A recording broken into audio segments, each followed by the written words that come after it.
പുതിയ വീഡിയോയിലേക്ക് എല്ലാവർക്കും സ്വാഗതം. അരി കുതിർക്കാനും അരയ്ക്കാനും സമയം കിട്ടിയില്ലേ? വിഷമിക്കേണ്ട.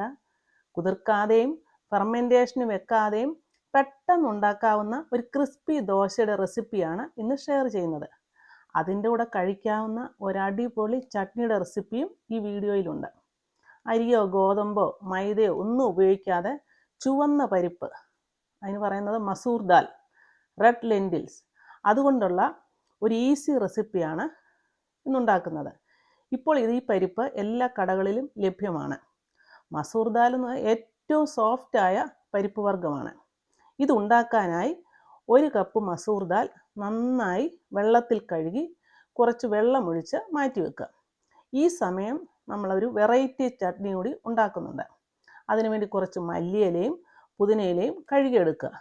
എന്നിട്ട് ഒരു മിക്സിയുടെ ജാറിലേക്ക് 3 പച്ചമുളക്, 3 അല്ലി വെളുത്തുള്ളി, കുറച്ച് സബോള എല്ലാം കൂടെ അരിഞ്ഞ് അത് ചതച്ചെടുക്കുക. ഒത്തിരി അരയ്ക്കണ്ട, ഒന്ന് ചതച്ചെടുത്താൽ മതി. അത് പാത്രത്തിൽ മാറ്റി വെക്കുക. എന്നിട്ട് ഒരു പാത്രത്തിൽ 1 കപ്പ് തൈരും കൂടി എടുക്കുക.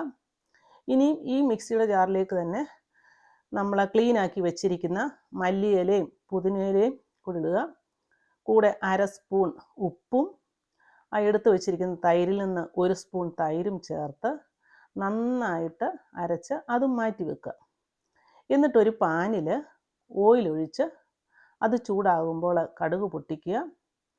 കടുക് പൊട്ടിയതിന് ശേഷം അതിനകത്ത് 1/2 സ്പൂൺ ചെറിയ ജീരകം കൂടിയിട്ട് മൂപ്പിക്കുക. ചെറിയ ജീരകം കരിയാതെ സൂക്ഷിക്കണം. ചെറിയ ജീരകം വളരെ ഇമ്പോർട്ടൻ്റ് ആണ്. നല്ലൊരു ഫ്ലേവർ കിട്ടാൻ വേണ്ടിയാണ് ഈ ചട്നിക്ക്. ഈ സമയത്ത് ഫ്ലെയിം ലോയിലായിരിക്കണം. ഇങ്ങനെ ഇതും കൂടെ മൂത്ത് കഴിഞ്ഞിട്ട് ഇതിൽ ലേശം കായപ്പൊടി ചേർക്കുക. കായപ്പൊടിയും ചേർത്ത് കഴിഞ്ഞിട്ട് കുറച്ച് കൊച്ചുള്ളി അരിഞ്ഞത് ഇതിനകത്തോട് ചേർത്ത് വഴറ്റിയെടുക്കണം. കൊച്ചുള്ളി ചേർക്കണമെന്ന് നിർബന്ധമില്ല. ഇതൊന്ന് മൂത്ത് വരുമ്പോൾ, ഈ കൊച്ചുള്ളി ഒന്ന് മൂത്ത് വരുമ്പോൾ നമ്മൾ നേരത്തെ ചതച്ച് വെച്ച പച്ചമുളകിൻ്റെ കൂട്ടുകൂടിട്ട് വഴറ്റിയെടുക്കണം. ഇത് നന്നായിട്ട് വഴലണം.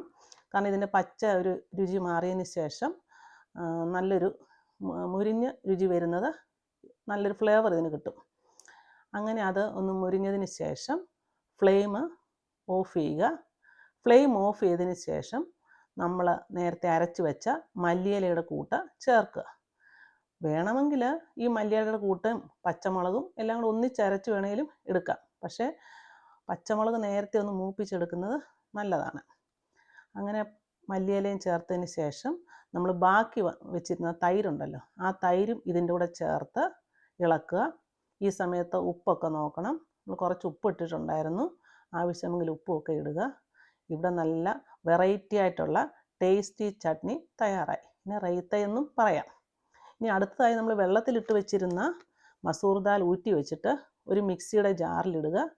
കൂടെ കുറച്ച് ചെറിയ ജീരകവും 2 അല്ലി വെളുത്തുള്ളിയും കുറച്ച് ചെറിയ ഇഞ്ചി കഷ്ണങ്ങളും 1 പച്ചമുളകും ആവശ്യത്തിന് ഉപ്പും ചേർക്കുക. എന്നിട്ട് ഉപ്പൂടെ ചേർത്തതിന് ശേഷം 1/2 കപ്പ് വെള്ളവും ചേർത്ത് നന്നായി അരച്ചെടുക്കണം. വെള്ളം കൂടുതലായി പോകരുത്. ഇത് പെട്ടെന്ന് അരഞ്ഞ് കിട്ടും. അപ്പം ഇതിപ്പോൾ നമുക്ക് കുതിർക്കാതെ വേണേലും ഡയറക്റ്റ് വേണേലും അരയ്ക്കാം. അത്രയ്ക്ക് സോഫ്റ്റാണ് ഈ പരിപ്പ്. ഇങ്ങനെ നന്നായിട്ട് അരഞ്ഞത് നമ്മളൊരു ബൗളിലേക്ക് മാറ്റുക. ബൗളിലേക്ക് മാറ്റിയ ശേഷം മിക്സിയുടെ ജാറൂടെ കഴുകി കുറച്ച് വെള്ളവും കൂടെ ചേർത്ത് വീണ്ടും നന്നായി ഇളക്കുക. നല്ലതായി ഇളക്കി കഴിയുമ്പോൾ നമുക്ക് നല്ല ദോശയുടെ ബാറ്റർ ഇവിടെ തയ്യാറായി. ഇനി നമുക്ക് ബാറ്റർ തയ്യാറായി കഴിഞ്ഞിട്ട് ഒരു പാൻ അടുപ്പിൽ വെച്ച് മീഡിയം ഫ്ലെയിമിൽ വെച്ച് നമ്മൾ സാധാരണ ദോശ ഉണ്ടാക്കുന്ന പോലെ മാവ് കോരി ഒഴിക്കുക. എത്രയും കട്ടി കുറച്ച് പരത്താമോ അത്രയും നല്ലതാണ്. എന്നിട്ടിത് അടച്ചു വെക്കുക. അടയ്ക്കുകയോ അടയ്ക്കാതിരിക്കുകയോ ചെയ്യാം. എന്നിട്ട് നിങ്ങൾക്ക് താല്പര്യമുള്ള ബട്ടറോ നെയ്യോ അല്ലെങ്കിൽ മറ്റേതെങ്കിലും ഓയിലോ ഒഴിക്കുക. അങ്ങനെ ഒഴിച്ച് നല്ലതായിട്ട് ചെറുതായിട്ടൊന്ന് മുരിയാനായിട്ട് സമയം കൊടുക്കുക. അങ്ങനെ മുരിഞ്ഞ് കഴിയുമ്പോൾ നല്ല ഇത് നമുക്ക് മടക്കിയെടുക്കാം. അങ്ങനെ നല്ല ടേസ്റ്റിയായും ക്രിസ്പിയുമായിട്ടുള്ള മസൂർ ദാൽ ദോശ തയ്യാറായി. ഇത് ചൂടോടെ കഴിക്കാൻ വളരെ ടേസ്റ്റാണ്. മസൂർ ദാലിൽ ധാരാളം ആൻറ്റി ഓക്സിഡൻ്റ് ഉണ്ട്. അതുകൊണ്ട് അത് നമ്മുടെ ശരീരത്തിന് വളരെ നല്ലതാണ്. ഇടയ്ക്കിടെ ഇങ്ങനെയുള്ള ദോശ ഉണ്ടാക്കി കഴിക്കുന്നത് വളരെ നല്ലതാണ്. ഈ ദോശ ചട്നിയുടെ കൂടെയോ മറ്റുള്ള കറികളുടെ കൂടെയോ ഒക്കെ കഴിക്കാവുന്നതാണ്. ഈ ക്രിസ്പി ദോശയും ടേസ്റ്റി ചട്നിയും നിങ്ങളും ഉണ്ടാക്കി നോക്കുക. ഈ വീഡിയോ ഇഷ്ടമായെങ്കിൽ ലൈക്ക് ചെയ്യുക, ഷെയർ ചെയ്യുക, കമൻറ്റ് ചെയ്യുക. അടുത്ത ഒരു ഈസി റെസിപ്പിയുമായി കാണുന്നത് വരെ ഹാവ് എ നൈസ് ടൈം.